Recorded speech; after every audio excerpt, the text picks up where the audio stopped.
Hi guys, what's up? It's Antonio from Akari Press.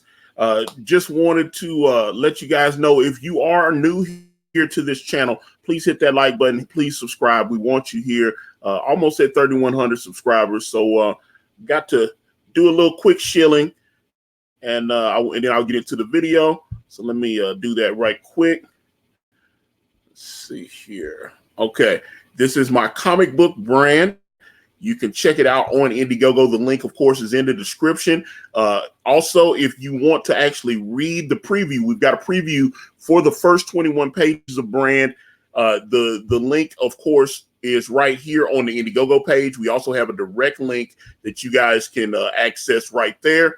And, you can check it out. It's the first full 21 pages, color, font, everything. You can check out Brand. We're nearing completion, and we'll start shipping these things out hopefully within the next, well, I don't know how long the press gonna take, but it's coming. But we got a lot of big plans set up for this book and for the sequels and all that. So all right, so let's get into it. There's been a couple things happening over at Marvel Comics, and this is an article that's on Slate. And it was like Marvel Comics reportedly rejected an Art Spiegelman essay referring to Donald Trump as, quote, the Orange Skull. Okay. And then basically Marvel Comics reportedly rejected an essay that they commissioned from Art Spiegelman, the comic book artist whose Pulitzer Prize winning graphic novel Mouse brought the entire medium into the literary mainstream because he referred to Donald Trump as, quote, Orange Skull, The Guardian reports. Spiegelman's essay was supposed to serve as the introduction to Marvel, the Golden Age, 1939 to 1949. So they were going to have a lot of their World War II stuff and all that. For whatever reason, a lot of people were shocked that Marvel decided, it was like, hey, Art Spiegelman's a legend. I had a conversation with Jeff Smith a couple weeks ago on this channel. I'll add that to the end tab if anyone wants to check that out, or if you want to go and check it out, check my playlist on this channel for the Creator Series.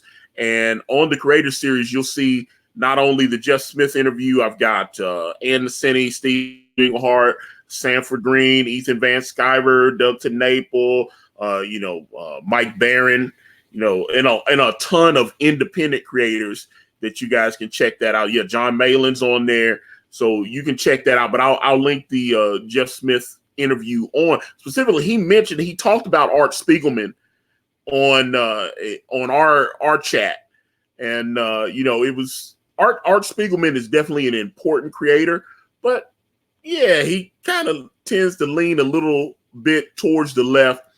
And some people were upset that Marvel lacked courage and decided not to run this. So I started seeing a bunch of articles pop up about them rejecting this. And actually, I thought that was a smart move on Marvel's part. But this happened again. Let's go here. This is on the Hollywood Reporter. And here we go. Marvel removes essay critical of America in the 80th anniversary issue. Now, this is for Marvel Comics issue number 1000. This has been going, they hired Alex Ross. He copied a lot of Jack Kirby art when he was doing the cover. And, obviously they wanted to show love to Jack Kirby. Let me see. The original version described the U.S. system as, quote, deeply flawed, and appeared in early preview copies of the comic sent to retailers. So just to get, and here it is, this is them referencing the Art Spiegelman thing.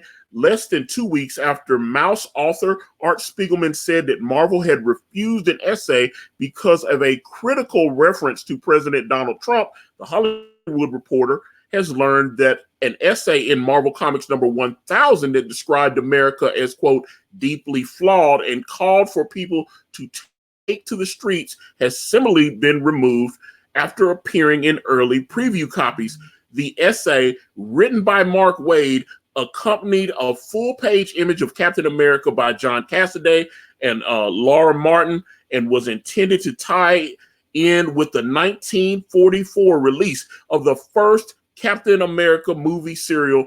In the piece, Waid wrote about the imperfections of the current American political system. Now, the big thing here, go back up. Matter of fact, let me just go. I'm going to put the camera back on me because I just want to run my mouth. Because, first of all, I applaud Marvel for doing this.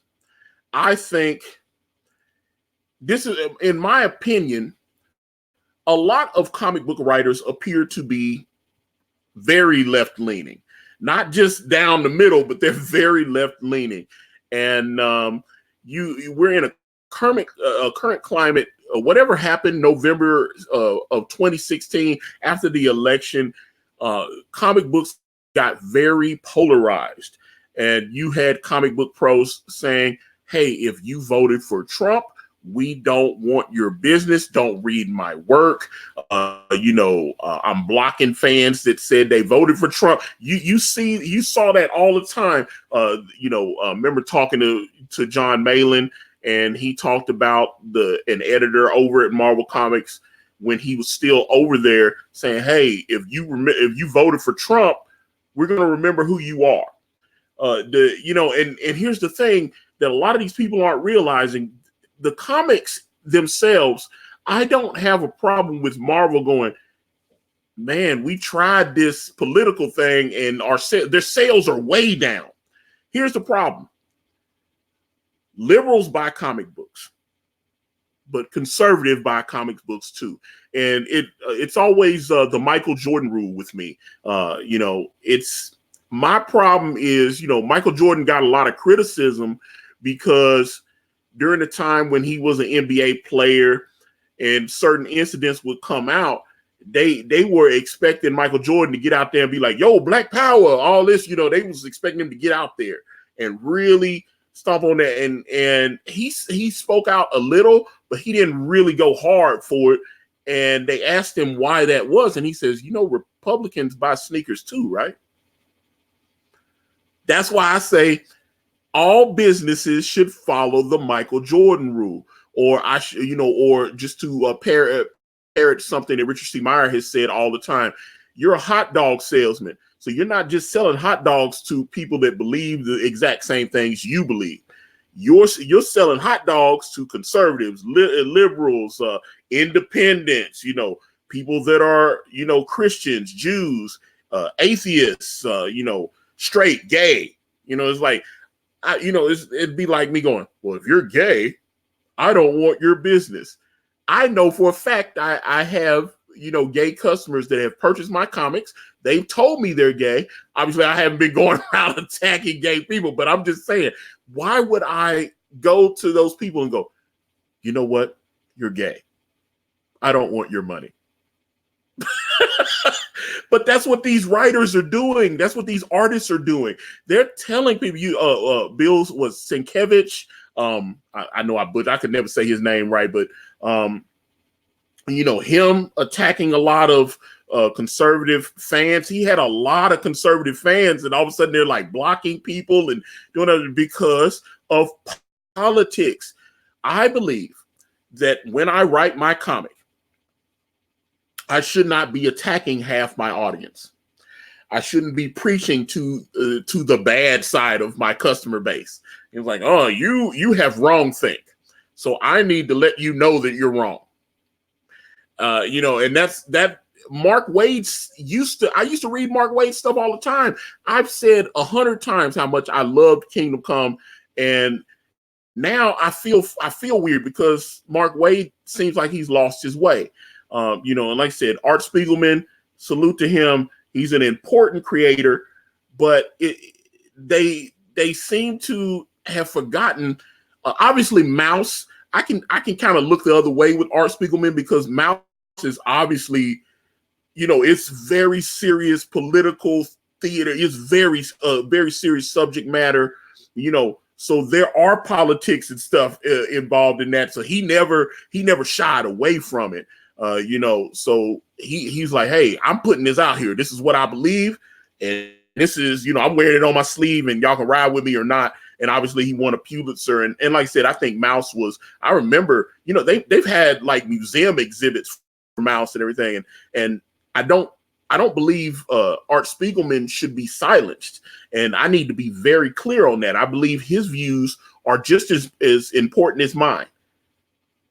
But when you're making, you're contributing to something that's meant for everyone, because I don't think Marvel is just trying to sell Captain America books or Marvel books to only liberal consumers. They want everyone to buy their books.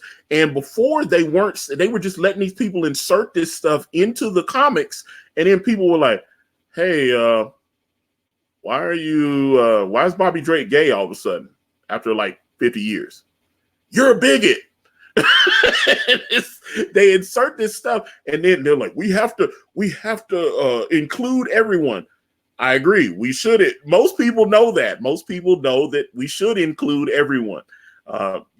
Only SJWs seem to think that, hey, Nazis are bad. We need to let everyone know that Nazis are bad.